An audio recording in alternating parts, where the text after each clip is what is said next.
Élection présidentielle en Côte d'Ivoire. Les représentants des candidats face à la société civile ivoirienne en France. À une semaine du scrutin de l'élection présidentielle, les représentants de plusieurs candidats ont accepté de se parler au cours d'un débat inédit qui s'est tenu ce 18 octobre 2015 au Centre international de séjour Maurice Ravel de Paris.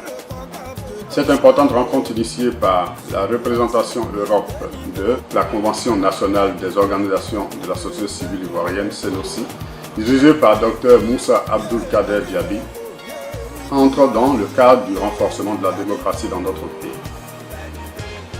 Les candidats Pascal Afin-Guessan du FPI, Henriette Lagou du RPCP et Dr Alassane Ouattara du RHDP ont été respectivement présentés par M. Georges Aka, M. Évariste Ouenche et Dr Jack Dola Ziekone. On notera l'absence du représentant du candidat Charles Konan Bali, dont l'accord de principe avait pourtant été obtenu. Prenant la parole à tour de rôle, les différents représentants ont présenté le programme de société de leurs candidats, puis répondu aux questions du public sur les thèmes suivants. 1. Économie et diaspora. 2. Réconciliation et sécurité. 3. Éducation et santé. En ce qui concerne le premier thème, économie et diaspora, le RPCP entend créer une banque de la diaspora pour capter l'épargne des Ivoiriens de l'extérieur.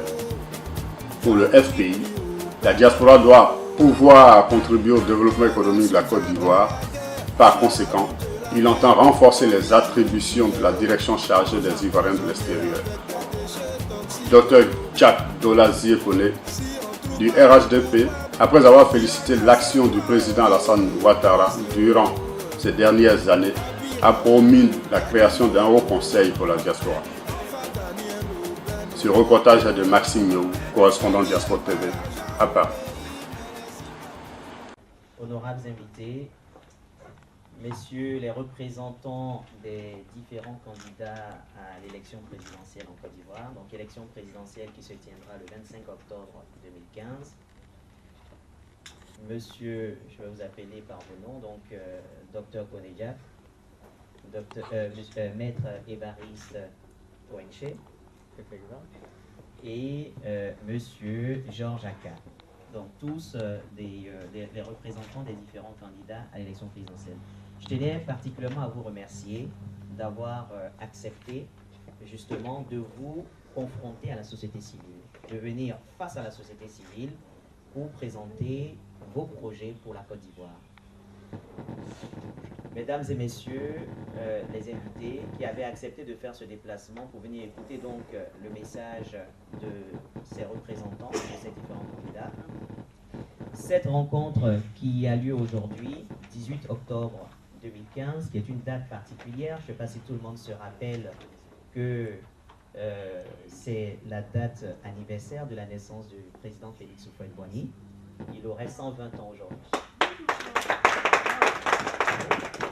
Ce qui veut dire que le choix de la date n'est pas aussi fortuite en fait. On se réclame qu'on soit du FPI, qu'on soit du PDCI, qu'on soit du RDR ou du RHDP ou du RPC, parce que je crois que Madame Lagou était du PDCI, me semble-t-il. Donc, on est tous quelque part oufouettistes en fait, donc de l'héritage d'Oufouët.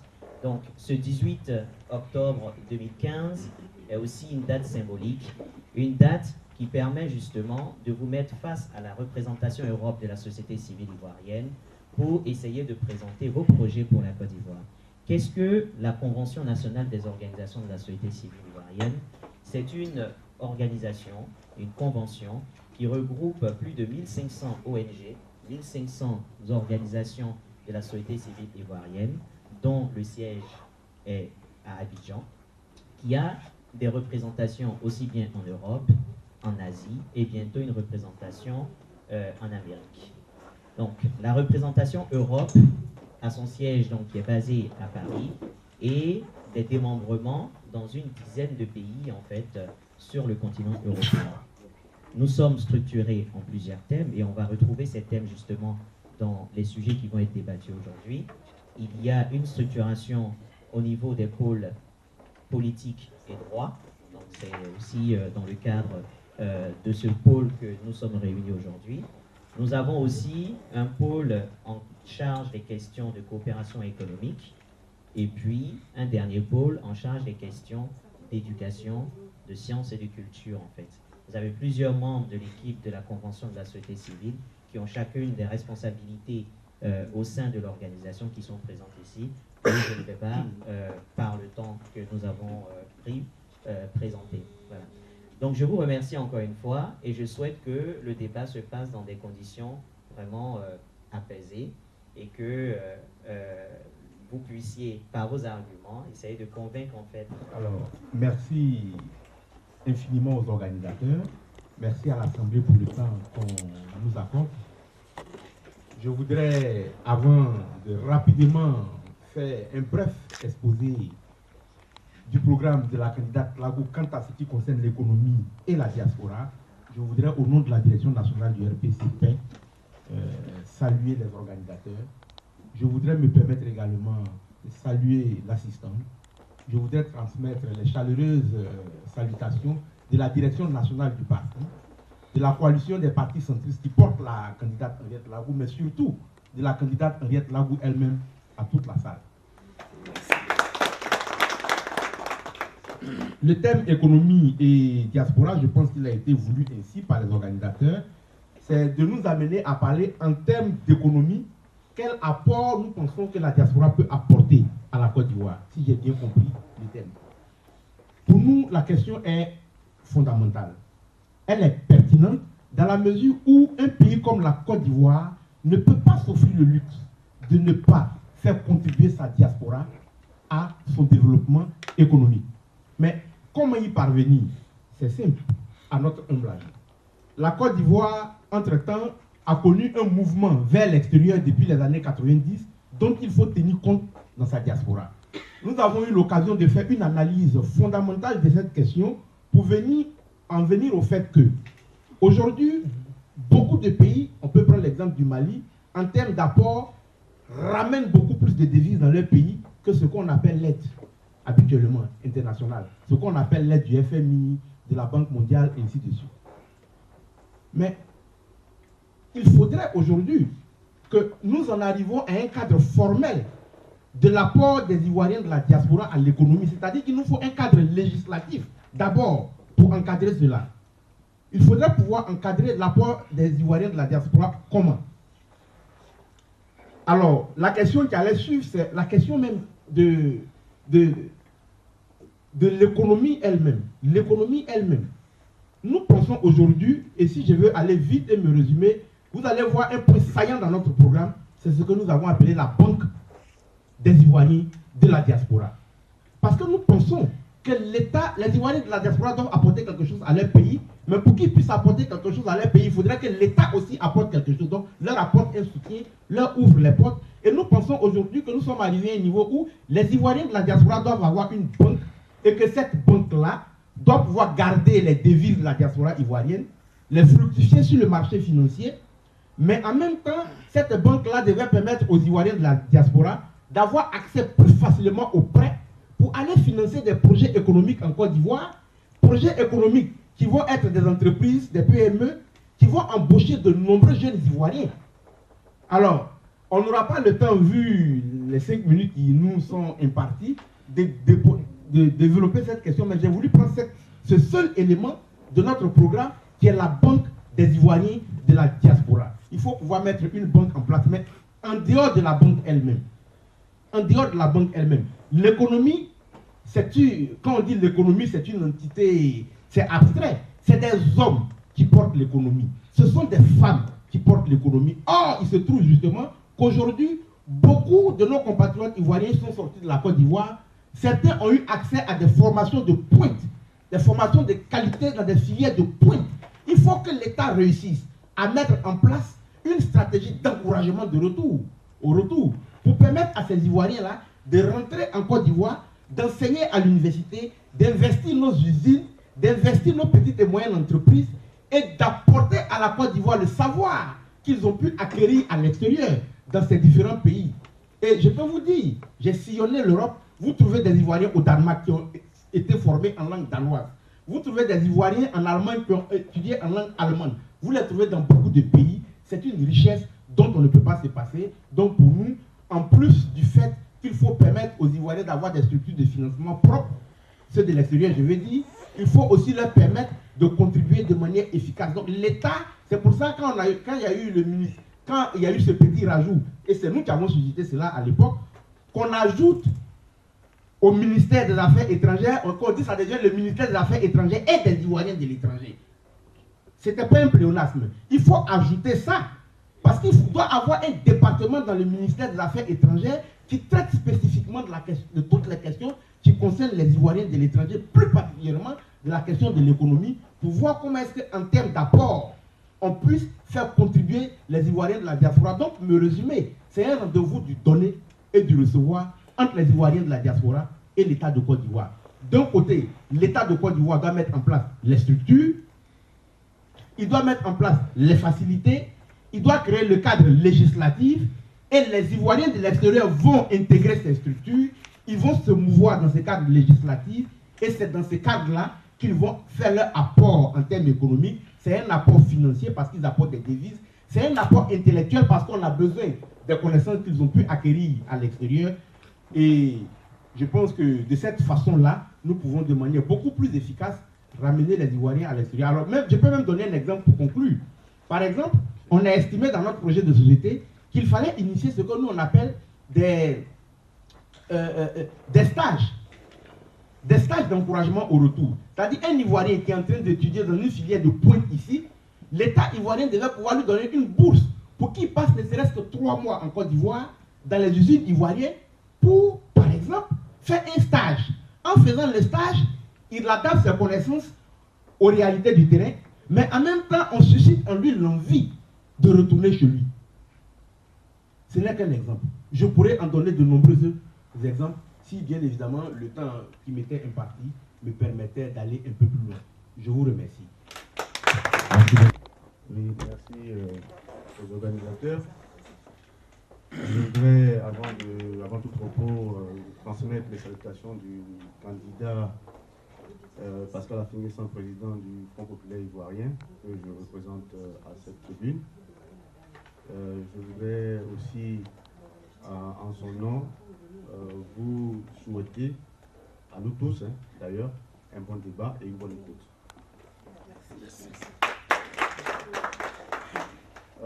Donc, il s'agit de présenter en 5 minutes ce que le Front populaire ivoirien propose aux Ivoiriens en ce qui concerne l'économie et la diaspora. Le projet de société du Front populaire ivoirien est connu de tous depuis 2000 et ce projet se nomme la refondation. Il a été actualisé en fonction du contexte et des réalités actuelles. Et en ce qui concerne les élections de 2015, nous avons 4 défis majeurs déclinés en 15 engagements. Donc, les engagements qui concernent l'économie et la diaspora sont résumés dans l'engagement 6, 7, 8, 9, 10, 12, 14 et 15. Alors, je résume rapidement pour dire que nous avons un esprit donc, de bâtir une économie diversifiée pour une nouvelle prospérité. Ensuite, créer des emplois pour combattre la cherté de la vie et lutter contre la pauvreté. Restaurer et développer et moderniser les infrastructures économiques déjà existantes et en créer de nouvelles. Engager une révolution numérique, puisqu'on sait qu'aujourd'hui, les nouvelles technologies sont une économie et permettent de créer de la valeur. Donc il faut intégrer cette économie numérique dans la gouvernance de nos nations africaines. Ensuite, il faut moderniser bien entendu l'agriculture, quand on sait que l'agriculture est le pilier de l'économie ivoirienne. Donc il faut la moderniser pour assouplir les souffrances de nos parents qui continuent de travailler avec des instruments, on va dire primitifs, la gabaille et la machette. Ensuite, nous devons, à la suite des engagements, nous devons promouvoir la culture du développement. Cela veut dire qu'il faut avoir un concept d'ivoirien nouveau qui a le souci du bien public, qui a le souci de la performance, qui a le souci du respect du temps, de l'heure et autres. Parce que tout ça, ce sont des comportements qui nuisent à l'économie. Quand on nous donne un rendez-vous à 14h, on nous dit il y a l'heure des Ivoiriens. Et les gens, ils s'amènent à 18h, c'est l'heure de Côte d'Ivoire. Il faut que ce concept-là puisse sortir de nos esprits. Parce que ça nous fait perdre de l'argent. Le temps, c'est de l'argent. Donc, il y a la culture du développement que nous souhaitons inculquer aux Ivoiriens pour que ceux-ci se mettent dans l'esprit que pour se développer, pour développer des économies, il y a aussi la culture qui compte. Concernant la diaspora, spécifiquement, quand nous étions au pouvoir, nous avons encouragé la création d'une direction générale des Ivoiriens de l'extérieur au ministère des Affaires étrangères. Et cette direction, je crois, est aujourd'hui sous la responsabilité du ministre de l'intégration africaine et de, je ne sais pas comment ça s'est libéré, mais du ministre de l'intégration africaine, je crois, M. Ali Koulibaly. Voilà. Et donc, cette direction n'a pas, malheureusement, atteint les objectifs qui lui ont été assignés, mais nous comptons renforcer les attributions de cette direction et permettre à cette direction de jouer pleinement son rôle. Parce que le rôle de cette direction était de mobiliser justement les ressources de la diaspora, ressources humaines, ressources financières et toutes sortes de compétences, de sorte à ce que la diaspora puisse jouer pleinement son rôle en Côte d'Ivoire. Donc, c'est de renforcer d'abord ce rôle-là. Ensuite, nous avons prévu de mettre en place des mesures spécifiques pour lever les obstacles à la promotion des investissements de la diaspora. Bon, j'ai entendu parler de loi. Peut-être que nous n'irons pas jusqu'à ce stade, mais quand on parle de mesures, on parle de décrets et d'arrêtés qui pourront faciliter les accès et permettre aux Ivoiriens de l'extérieur qui viennent pour faire des investissements en Côte d'Ivoire de ne pas se confronter à certaines difficultés, à certaines réalités sur place.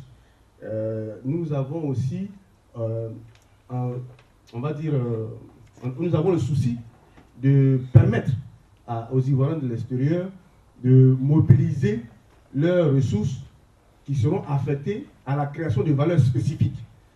Dans le projet, nous comptons professionnaliser les métiers.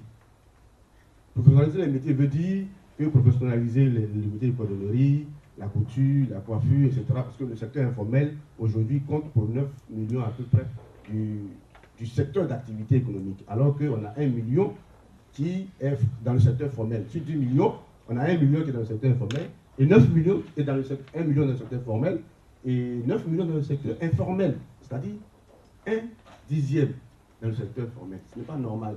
Donc il faut professionnaliser tous les secteurs de métier de sorte à ce qu'ils soient identifiés, immatriculés et même imposés, ne serait-ce que leur trouver une formule. Mais quand ces secteurs sont professionnalisés, il faut que ces secteurs puissent travailler parce que puissent s'organiser. Donc pour s'organiser, ils vont se mettre en chambre de métier ou encore constituer. Non, il faut qu'ils aient accès au crédit, qu'ils aient accès. Mesdames et messieurs, s'il vous plaît, je voudrais apporter juste un petit additif. C'est que le représentant de la société civile qui a dit que nous sommes dans un jour symbolique, notamment jour de naissance du président Félix Houphouët-Boigny, du 10 octobre, et Dieu nous a donné cette occasion aujourd'hui de plagier sur ce terme en votre présence. J'ai l'impression de ce petit bout inachevé parce qu'on aurait voulu qu'on nous réserve quand même une minute de silence pour le respect de l'être, le respect de sa sacralité, de ses œuvres, car nous sommes dans une continuité. Nous l'accordons. Merci.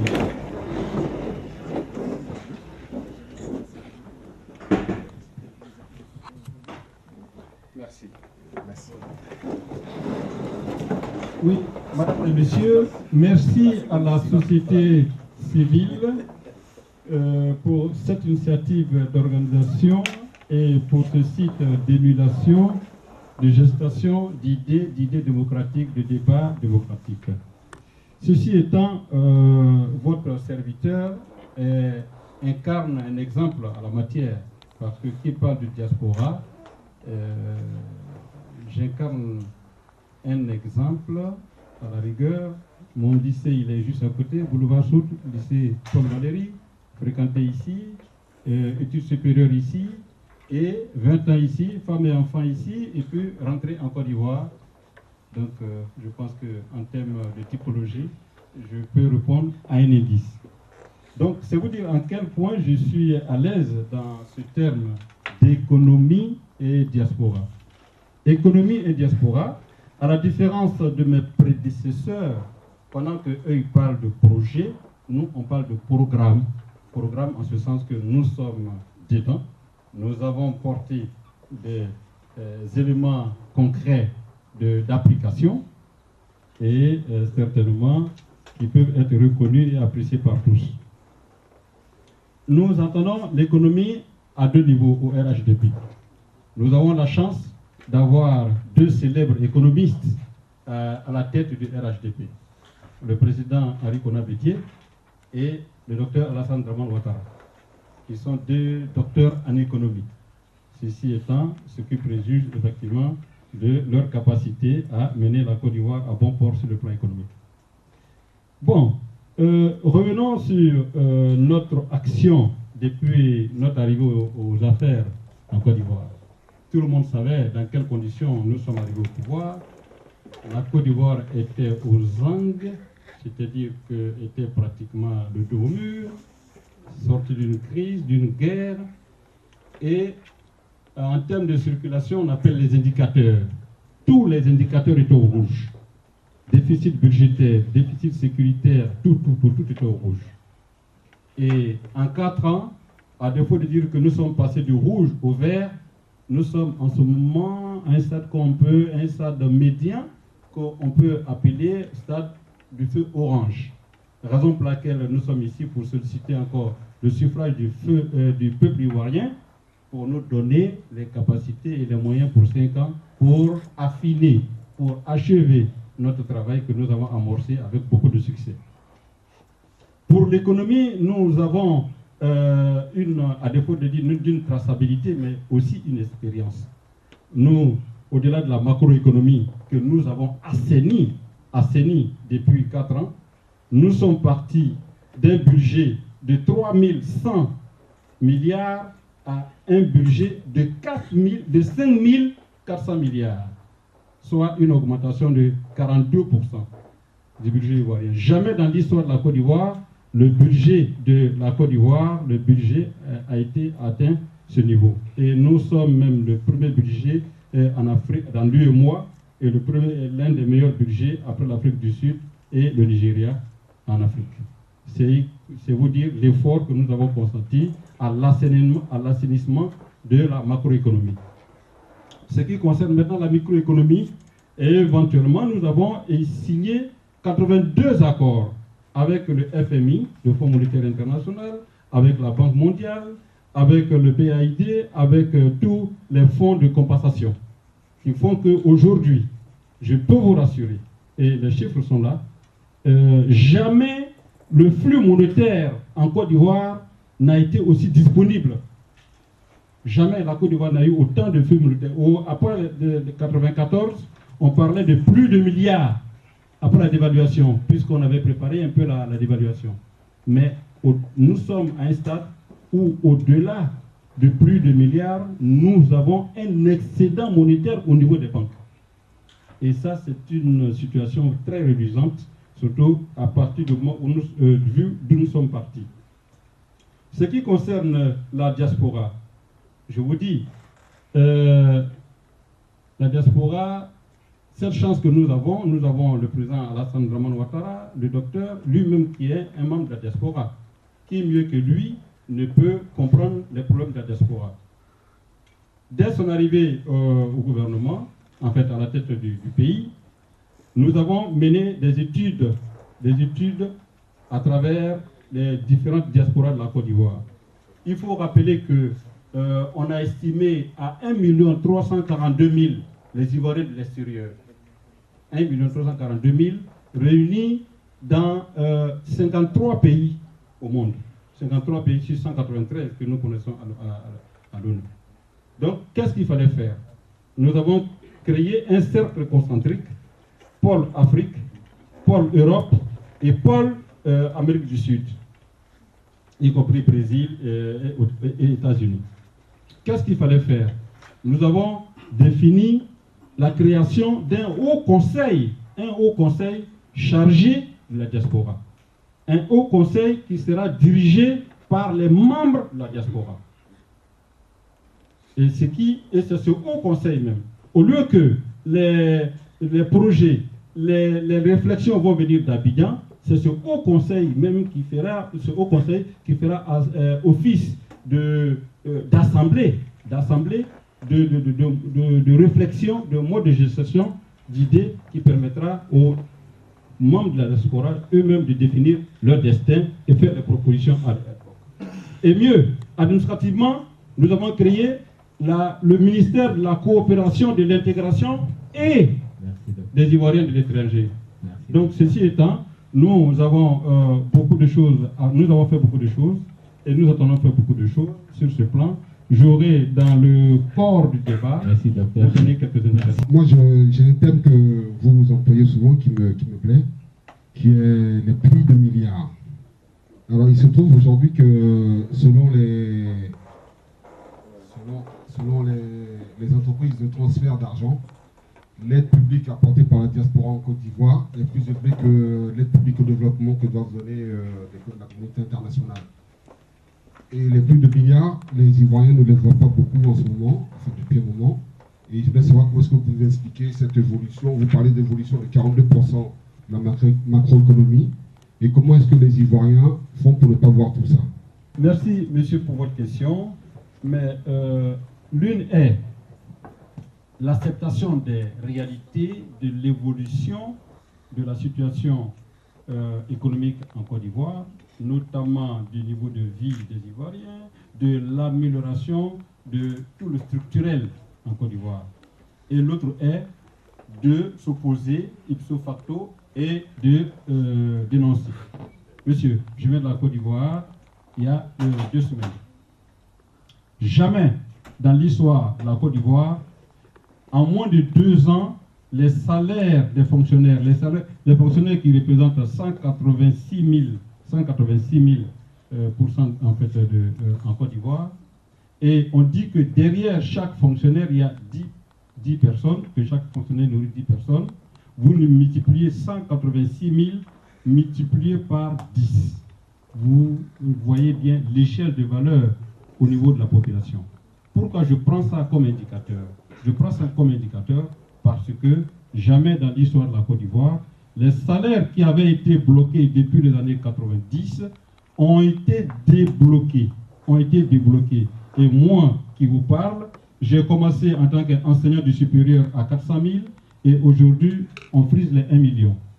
Et je ne suis pas le seul.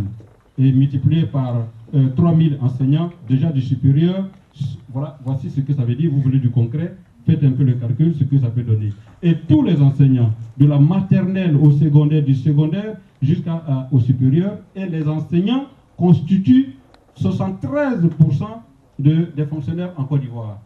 Donc vous voyez déjà cette amélioration, cet apport appréciable que vous ne pouvez pas nier, ce qui est une évidence. 2. Prenons les indices, ce qu'on appelle l'appréciation, l'indice du développement humain. L'indice du développement humain, en 2011, il était pratiquement de 1,25 en Côte d'Ivoire. C'est-à-dire à peine si un Ivoirien pouvait se nourrir, chaque Ivoirien pouvait se nourrir avec $1 qui était l'ordre de 400 francs CFA. C'est-à-dire que chaque Ivoirien, un Ivoirien ne pouvait même pas avoir 400 francs. Aujourd'hui, nous sommes dans l'ordre de $3,5. Allez-y voir les chiffres. de la Banque mondiale et du FMI. Les indicateurs sont là. Nous ne sommes pas en train de vous faire voir du chimère ou vous envoyer dans des élucubrations. Non, les thèmes sont là. Donc l'indice du développement humain, pas fait par les Ivoiriens, mais fait par des organisations internationales. 3.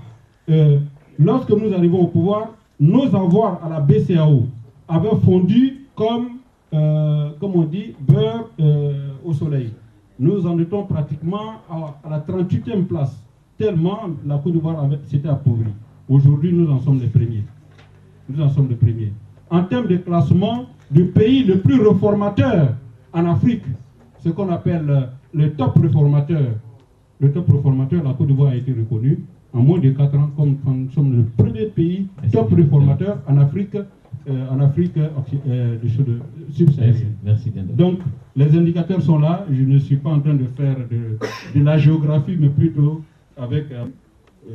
J'ai pensé qu'il s'agissait de l'économie et de la diaspora, ce qui m'a amené à circonscrire mon intervention sur la question de la participation de la diaspora dans l'économie. Je pense que c'est exactement ça. Voilà, alors j'ai cru voir ici un développement de tout le programme économique des autres candidats, ce que j'ai expressément évité de faire pour respecter le thème que vous nous avez proposé. Sinon, bien évidemment, sur la question, il est clair pour nous que l'économie ivoirienne doit être réformée. Je profite parce que... oui, Madame Laounou, si je prononce bien, a plutôt dit que voilà, j'avais encore 1 minute. Donc je voudrais bien faire usage pour revenir sur cette question. Alors, je voulais dire ceci. On peut développer toutes les théories qu'on veut en matière d'économie. Quand on ne maîtrise pas son système bancaire, un pays donné, on peut être sûr d'une chose, on sera maintenu ad vitam aeternam, je vais dire à perpétuité, hein, dans la pauvreté, dans le sous-développement. La récente crise de notre pays, ce n'est pour indexer personne, mais c'est plutôt pour en tirer les leçons, nous enseigner que nous n'avons pas la maîtrise de notre système bancaire. Nous avons un taux de bancarisation de 10% en Côte d'Ivoire. Sur ce taux de bancarisation de 10% qui est déjà très faible, nous avons 70% de ce taux de bancarisation qui est détenu par des banques françaises. Les 30 autres pourcents sont détenus par des banques, par l'État de Côte d'Ivoire, les banques de l'État de Côte d'Ivoire et les autres banques étrangères. Ce qui revient à dire quoi? Quand vous prenez 70% de 10%, ça veut dire qu'il y a 7% de bancarisation qui est détenue par l'étranger, avec un compte d'investissement qui existe depuis Oufoué, qui leur permet de rapatrier ces fonds qu'ils font. Et nous avons 3% de bancarisation qui est détenue par l'État de Côte d'Ivoire et les autres banques. En termes d'économie, ça veut dire une chose toute simple, il n'y a pas d'épargne publique en Côte d'Ivoire. Parce que les banques, c'est le relais entre l'investissement et l'épargne. C'est pour ça, vous allez voir, vous ne soyez pas étonnés, que pour construire un petit pont, on va demander l'argent au FMI. Il n'y a pas d'épargne publique. Pour construire une petite route, on va demander l'argent à la Banque mondiale. Et on s'en félicite. Malheureusement. Pour nous, il faut refonder le système bancaire en Côte d'Ivoire. Parce que la mauvaise nouvelle, c'est qu'on a 10% de taux de bancarisation. Mais la bonne nouvelle, c'est qu'on a 90% de potentialité. Et que ces 90% doivent être développés. Je ne vais pas abuser, mais pour répondre sur la question, l'intervention du représentant du RHDP pour dire que la question des plus de milliards et autres, si je veux m'exprimer simplement, je dis on nous fatigue avec ça. Merci. Je termine. On nous fatigue avec ça. Parce qu'il n'y a personne qui voit des plus de milliards en Côte d'Ivoire. C'est-à-dire qu'il pleut au moins. Il doit pouvoir goûter un peu sur les populations. Ça ne goûte même pas sur les populations. D'ailleurs, le président de la République lui-même a dit. Le président de la République lui-même a dit que, comme explication à cela, il dit cet argent-là, ça ne circule pas parce que ça travaille. Et puis je veux rappeler au RHDP, il parle comme s'il vient d'arriver au pouvoir. Mais vous étiez dans le gouvernement qui était là, dans ces 10 dernières années. Merci. Sur les 40 ministres, qu'il y avait, vous en aviez 30. Donc je voudrais dire qu'après tout ce que le camarade du RPCP a dit concernant la gouvernance économique du pouvoir en place, je ne sais pas s'il faut que j'en ajoute, parce que les gens veulent nous faire croire que tout va bien en Côte d'Ivoire et que les Ivoiriens vivent bien. Mais bon, je ne vais pas rebondir puisque ce n'est pas à moi que ça a été adressé, mais je pense qu'il a suffisamment dit des choses. Je vais plutôt répondre aux questions qui m'ont été posées. Monsieur Kanté, moi j'ai été au cabinet du Premier ministre sous le gouvernement Pascal Affi-N'Guessan en 2002. Et c'est sous ce gouvernement-là que la première direction qui est en charge de la diaspora a été mise en place. Ce n'est pas nouveau. C'est vrai, le président Ouattara a créé un ministère chargé de l'intégration africaine. Et dans ce ministère, il y a eu une direction chargée des Ivoiriens de l'étranger qui a été mise en place. Et ça, c'est une réorganisation de l'administration ivoirienne. En 2013. C'est une réorganisation de l'administration ivoirienne. Et comme l'administration n'est pas une continuité, on n'a pas voulu peut-être supprimer cette direction, ça a été transféré dans le nouveau ministère. Mais sinon, l'ancienne direction chargée de la diaspora se trouvait au ministère des Affaires étrangères. Concernant la concordance, bon, je ne sais pas qu'est-ce que vous appelez concordance, je ne comprends pas votre question, mais je voudrais même m'étonner que vous parlez de Sangaré ici, puisque Sangaré n'est pas candidat, à ce que je sache, à des élections présidentielles en Côte d'Ivoire. Donc vous parlez du programme de Sangaré, je suis surpris. Peut-être que vous faites allusion à la crise interne au FPI. Et ça, ce n'est pas un programme de société. Nous sommes ici pour parler du programme de société. Et le seul candidat qui parle au nom du FPI, et qui est candidat du FPI, qui a été investi par le FPI, c'est le candidat Pascal Affi-N'Guessan. Et c'est son programme que je présente. Donc si vous me posez une question sur son programme, je me ferai le plaisir de vous répondre. Mais quand vous parlez Sangaré à un débat sur des élections présidentielles, je ne sais quoi vous répondre dans la mesure où Sangaré n'est pas candidat à ces élections.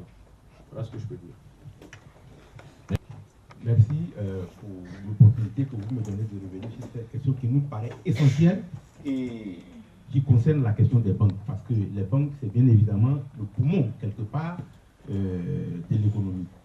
Alors, la Banque des Ivoiriens de la diaspora est un projet qui a été pleinement réfléchi et mûri à l'intérieur de notre parti politique. Bien évidemment, il existe ici à Paris, à ce que je sache, des succursales de banques ivoiriennes qui existent déjà, mais qui ne sont pas, en tant que telles, qui n'ont pas dans leur objet social de recueillir des fonds. En fait, ces banques-là, je pense, c'est plus des banques qui appellent à l'épargne publique des Ivoiriens de la diaspora. C'est-à-dire les Ivoiriens ici, au lieu de faire les Western Union ou bien envoyer l'argent à leurs parents pour qu'ils puissent aller déposer sur leur compte, on leur offre des facilités.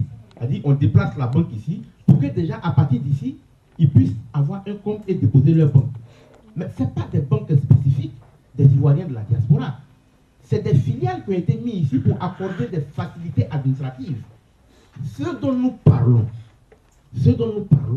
c'est de permettre aux Ivoiriens de la diaspora d'animer une banque. C'est-à-dire que cette banque va être créée sur le fondement des capitaux des Ivoiriens de la diaspora. Bien évidemment, un projet comme celui-là sera un projet social de développement, ce qui va amener l'État de Côte d'Ivoire, comme c'est le cas dans tout projet social de développement, à acheter des parts pour être aussi actionnaire dans la banque.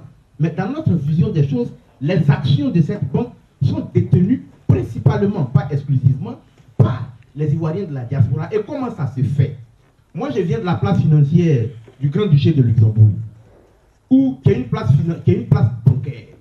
Et de cette expérience-là, je peux vous dire qu'il est possible d'aller sur le marché financier en faisant de la titrisation. De la titrisation pour permettre aux Ivoiriens d'acheter, mais permettre aussi à d'autres opérateurs économiques d'acheter cette banque-là, avec une philosophie précise qui est que cette banque-là est là pour promouvoir les devises de la diaspora ivoirienne, elle est là pour promouvoir les projets de la diaspora ivoirienne vers la Côte d'Ivoire. Elle est là pour leur accorder des facilités de crédit. Ils sont nombreux les Ivoiriens ici qui ne peuvent même pas avoir des crédits d'abord ici, pour leurs projets en Côte d'Ivoire ou même ici, mais qui ne peuvent même pas avoir des crédits, pire encore, en Côte d'Ivoire. Parce que tout ce que les banques actuellement attendent des Ivoiriens de la diaspora en Côte d'Ivoire, ce n'est pas de venir prendre l'argent, mais c'est de venir déposer leur argent. Mais nous, on veut que ça aille dans les deux sens. C'est-à-dire que l'Ivoirien de la diaspora, qui a un compte dans la banque des Ivoiriens de la diaspora, puisse avoir la possibilité d'obtenir un prêt en fonction de ses avoirs bancaires, en fonction de sa situation professionnelle, de sa affaire de... bref, que les Ivoiriens de la diaspora aient leur compte. C'est important. Il y a certaines choses qu'il faut quand même apporter un petit correctif. C'est par rapport aux informations que nous donnons ici. Et notre ami a parlé du taux de bancarisation. Le taux de bancarisation, il faudrait apporter cet éclairage. Si on tient compte des définitions économiques, qui est le ratio de la population et le nombre des Ivoiriens qui détiennent les comptes dans les différentes structures économiques en Côte d'Ivoire, il est de 24%. Tous les chiffres peuvent être consultés, il est de 24%. Par contre, les 10% dont il évoque, c'est le taux de bancarisation des grandes structures, ce qu'on appelle les multinationales. Donc ça, c'est différent. Donc mélanger les deux, ça peut porter un peu à beaucoup d'équivoques, beaucoup de confusion, s'il vous plaît. Sinon, le taux de bancarisation des Ivoiriens, de situation, selon la définition, il est de 24% et une évolution que nous savons depuis 2012.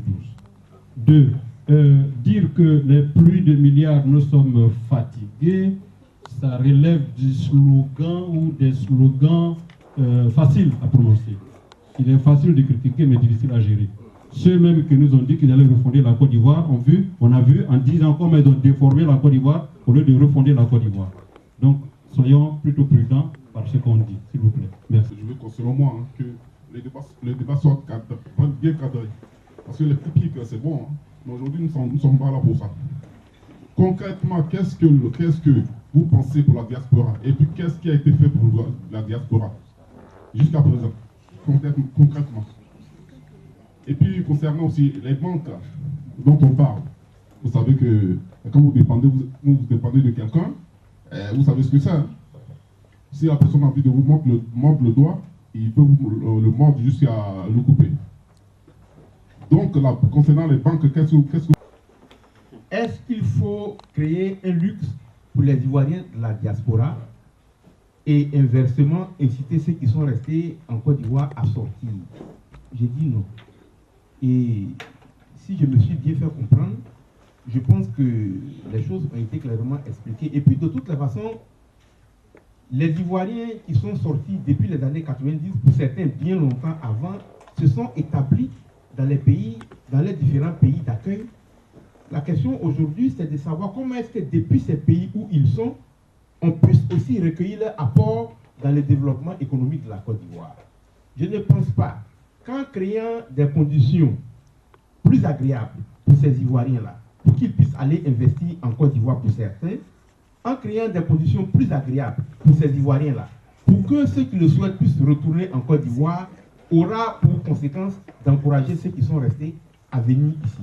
Parce que vous le savez bien, personne ne sort volontairement de chez lui. Celui qui sort de chez lui sort toujours pour une raison précise. Ces raisons peuvent être diverses, elles sont personnelles. Et donc, je pense que je n'ai peut-être pas bien compris la question, mais il n'est nullement question d'inciter les Ivoiriens qui sont en Côte d'Ivoire à venir à l'extérieur. Bien au contraire, il faut aussi, et c'est le pendant de cette question, il faut créer les conditions pour que ceux qui sont là-bas aussi s'y sentent bien. Bon, comme le thème qui nous a été donné n'a pas fait d'ouverture sur ce qu'il faut faire là-bas pour que ceux qui y sont s'y sentent bien, nous ne nous sommes pas prononcés sur cette question. Donc, pour faire court. Maintenant, les banques. Il y a le frère Obodi qui a dit, mais est-ce qu'on maîtrise, c'est ce que j'ai cru comprendre, notre système bancaire. Quand on ne maîtrise pas son système bancaire, est-ce qu'on maîtrise son économie? C'est ça la question? D'accord. Moi, je dis non. Moi, je dis non. La récente crise en Côte d'Ivoire nous a enseigné humblement quelque chose. Les Ivoiriens ont dormi un matin, quand ils se sont réveillés, ils ont lu dans Fraternité Matin que les banques ont fermé. Nulle part au monde, moi j'ai vu ça. C'est dû à quoi? C'est dû au fait que nos banques sont mal régulées. Il y a un problème de régulation des marchés financiers en Côte d'Ivoire. Il y a un problème de régulation des banques. C'est de l'anarchie. C'est-à-dire une banque qui détient l'argent du public, qui informe sa clientèle via une annonce dans Fraternité Matin que nous avons fermée. Je pense qu'on ne contrôle pas notre système bancaire. L'un des gros problèmes de cette situation, c'est la BCEAO. On me demande, c'est la BCEAO, je ne pourrais pas développer. Non, mais en d'autres termes, vous avez encore 30 secondes. Ah, d'accord, c'est la BCEAO. Pourquoi pensez-vous qu'on doit avoir une banque centrale des États de l'Afrique de l'Ouest? Quand chaque État de l'Afrique de l'Ouest lui-même n'a même pas une banque centrale. Quand vous partez à Francfort, vous avez de l'autre côté de la rue la Banque centrale européenne, et puis en même temps vous avez la Bundesbank, c'est-à-dire la banque fédérale allemande. La Banque centrale européenne est la banque centrale des banques centrales nationales. Donc dans notre vision des choses, la BCAO, la Banque centrale de l'État de l'Afrique de l'Ouest, devait être la banque centrale des banques centrales nationales. Elles sont où les banques centrales nationales? Au Trésor public français, je ne dirai plus rien. Merci. Concernant les préoccupations de nos camarades du public, nous au FPI, nous pensons que ce dont il s'agit, c'est la Côte d'Ivoire. C'est-à-dire qu'il faut parler de programme en direction des Ivoiriens en Côte d'Ivoire. Maintenant, le volet diaspora, c'est comment permettre à la diaspora de contribuer efficacement au développement de la Côte d'Ivoire. C'est ça, avec des appuis, avec des investissements, etc. Voilà toute la problématique à notre niveau. Et c'est pour ça que nous disons que nous mettrons en place des mesures pour mobiliser l'investissement de la diaspora. C'est-à-dire que nous avons par exemple des projets de professionnalisation des métiers, comme je disais tantôt, qui sera appuyé par des banques de métiers, et c'est à la diaspora d'apporter sa participation à la survie ou au fonctionnement de ces banques. Ça, c'est un fait, en prenant des parts, en déposant en ouvrant des comptes, etc. Et puis, nous parlons de banques commerciales. Aujourd'hui, en Côte d'Ivoire, il n'y a que des banques commerciales. Mais il n'y a pas de banque de développement. On se souvient qu'en son temps, il y avait la BNDA, qui était la banque de développement la Banque nationale de développement pour l'agriculture. Cette banque a pour vocation d'investir pour le développement de la Côte d'Ivoire ou de certains secteurs. Et c'est donc à travers ces banques-là que les épargnes ou les investissements de la diaspora peuvent être mobilisés pour créer de la valeur. Et donc, la contribution de la diaspora peut venir de là. Bon, maintenant, organiser la diaspora à l'extérieur pour rentabiliser leur épargne, fructifier leur argent, etc. Bon, ça peut être une chose intéressante, mais il faut que nous pensions qu'elle soit orientée vers la Côte d'Ivoire. Et donc, tout doit se passer en Côte d'Ivoire. Donc, si vous avez de l'argent à investir, vous devez pouvoir l'investir dans des infrastructures économiques et de développement que nous mettons en place en Côte d'Ivoire. Et pour ça, nous mettons en place des facilités pour vous permettre de le faire. Nous levons tous les obstacles pour vous permettre de le faire et nous mettons en place une institution pour la diaspora pour pouvoir vous mobiliser, vous recenser, vous catégoriser par rapport aux compétences et faire appel à vos ressources. Ressources en termes de ressources financières et ressources en termes de ressources de compétences. Voilà ce dont il s'agit. Il y a beaucoup de programmes à faire en Côte d'Ivoire, il y a beaucoup d'investissements à faire en Côte d'Ivoire et vous pouvez jouer votre rôle en tant que diaspora.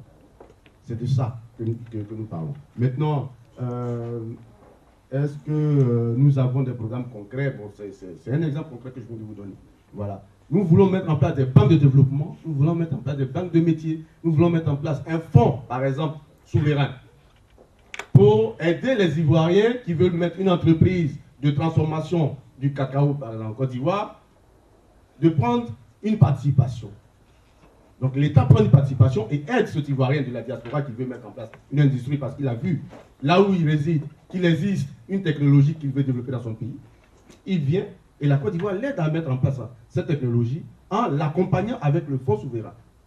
Et une fois qu'il est assis, l'État de Côte d'Ivoire peut se retirer au fur et à mesure de cette entreprise en revendant ses participations aux concernés ou en revendant ses participations à d'autres privés, de sorte à ce que l'entreprise soit totalement autonome et totalement départie de toute emprise de l'État. Donc ce sont des mesures qui sont concrètes.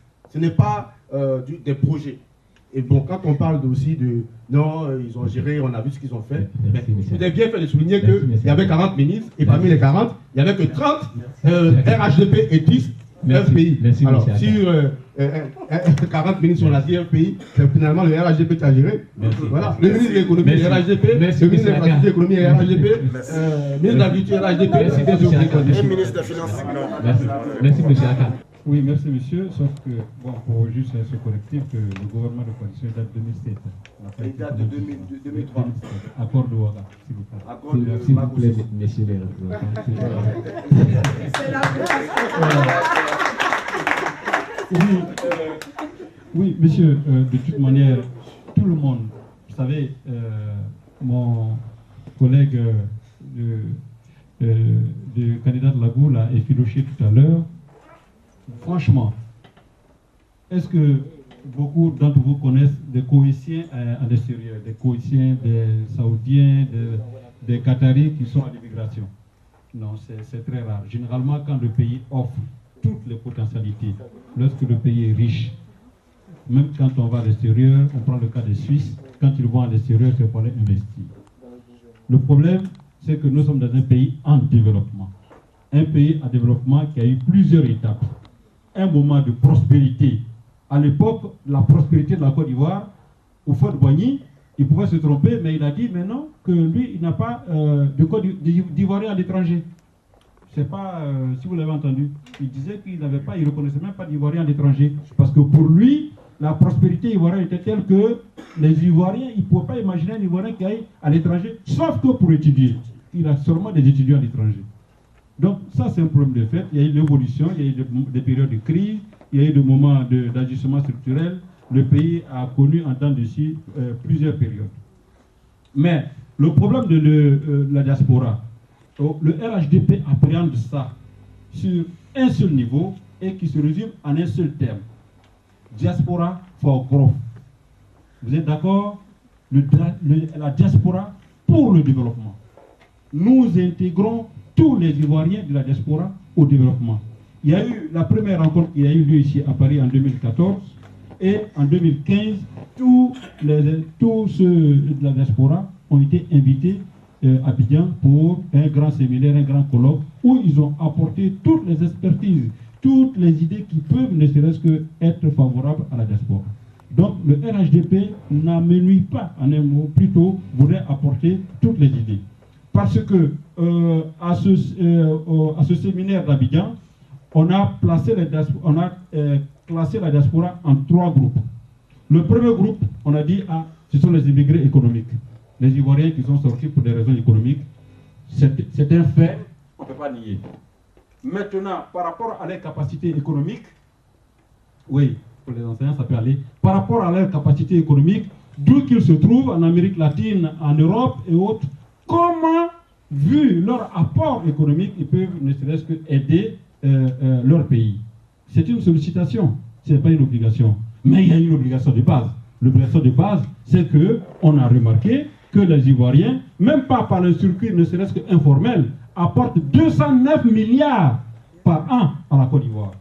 Ne serait-ce que par la Western Union et autres. 209 milliards, allez-y voir les chiffres, la dernière fois ça a été même dit publiquement. 209 milliards, soit 1% du PIB, du produit interne brut. Merci, docteur. Donc c'est une réalité qu'on ne peut pas nier. Château et station Pousseau. Et pourtant, le peuple souffre. Hassan Sao, Beni Mwoko. Yoku Sergio, Beni Meleko.